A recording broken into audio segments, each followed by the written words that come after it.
I'm Jim, behavioural therapist specialising in well-being and evidence-based practices. In this episode, we're focusing on connecting.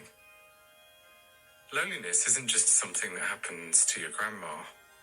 People of all ages can feel lonely, even when they're surrounded by lots of friends. As a student, you've probably felt homesick. Once the buzz of being around your friends all the time wears off, your mood can start to drop as you miss the quieter home life you once had. University's supposed to be fun. I bet it's all drinking and going out, all play and hardly any work. That's what people say when you go back home. The truth is that university can be hard. The work is demanding. You've hardly any money, and while you might have some good housemates or friends on your course, it's not easy deciding when and when not to socialise. These decisions can fill you with angst. You get anxious not knowing what to do or what to say. Sometimes you just want to chill, but that can also be boring. Back in the day when I was at uni, I wasn't very good at being on my own. I always wanted to be hanging out with people. I didn't want to miss out. I loved my friends, not all of them, some were annoying, but the rest of them, I wanted to be friends with them forever. I felt close to them. Looking back, this seems ironic. Ironic because when I think about it, I wasn't all that open. Although I could have a laugh and get on with people, I also used to hide certain parts of myself. I never let on when I was feeling sad or anxious. I pretended that I was fine when in fact sometimes I was feeling jealous. Whilst this pretense felt like it protected me, it had a detrimental effect on my well-being. What I didn't realise at the time was that by misdirecting people away from seeing my emotions, I was treating myself with contempt.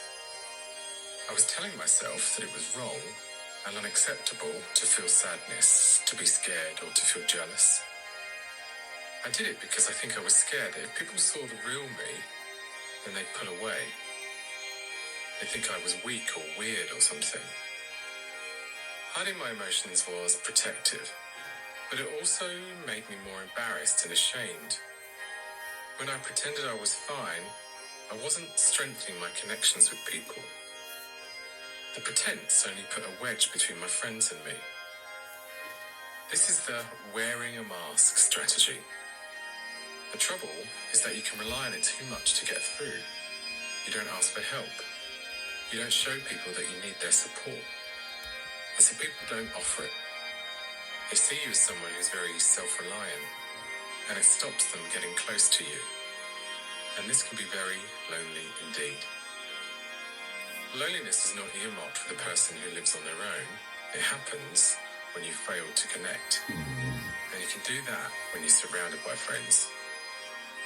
So how then do you connect with people wholeheartedly? It's thought that Oscar Wilde once said, "Be yourself because everyone else is already taken." But that can be scary. What if people don't like who you are? Now, you're not perfect, no one is. Not everyone does or will like you. And there'll be parts of you that even your best friends will find irritating. That's life. Part of the skill is being aware of how what you do impacts other people, and then adjusting so that your relationships work better. Being flexible isn't denying who you are. In fact, it's the opposite. If you care deeply about your friends and your friendships, then the real you is someone who invests in that. Even if that means making a commitment to change some of your habits. When people refuse to change, they deny themselves the opportunity to grow. And that doesn't bode well for your friendships now or in the future. So let's look at some steps that can help you strengthen your relationships through authentic connections. Step 1, be open. Being open with other people begins by being open with yourself. And by that I mean being open to your own feelings. It's like opening the door to them rather than trying to shut them out. When you do this, you invite them in. You make space for them. You agree to share your space with the emotions that show up. Try to do this without wearing a mask.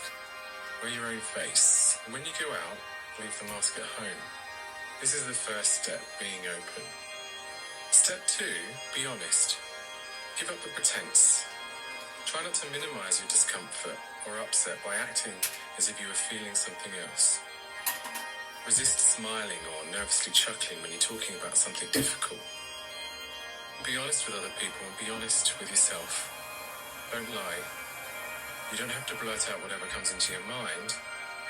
Being honest doesn't mean being unkind.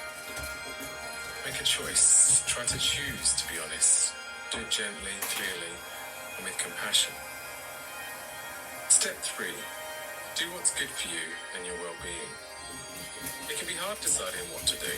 Do you go out or stay in? Do you pretend you're okay hanging out with someone when what you really want is to spend some time on your own? Again, try to choose what you want. This doesn't always mean being selfish. It means just choosing what's good for you here and now. Think about the consequences. What will be my experience tomorrow or later if I do X now? Will that get me where I want to go? Will that make our relationship stronger or weaker? So that's step 3, doing what's good for you and your well-being. And then step 4 is making time for your friends. As well as saying no to people, show them that you care. Make them feel wanted. Grown-up relationships aren't about making people feel special all the time or avoiding conversations.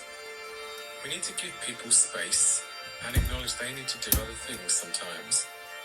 And we need to let people know we want to be with them. Arrange to meet later instead, or give them some time now, but explain that you intend to do X at such and such a time. This then clearly communicates both your desire to be a good friend and to have some time that's separate. It's connecting authentically. In this well-being action, you've explored why you can feel lonely, even though you're surrounded by lots of friends.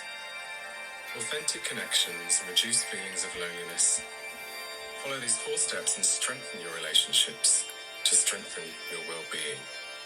Be yourself, be open, be honest, and take time for yourself and your friends. One final note is taking these steps isn't always easy. To help you, go to the next steps. See how you can overcome any barriers to connecting with your friends, family, or new people you meet throughout your day.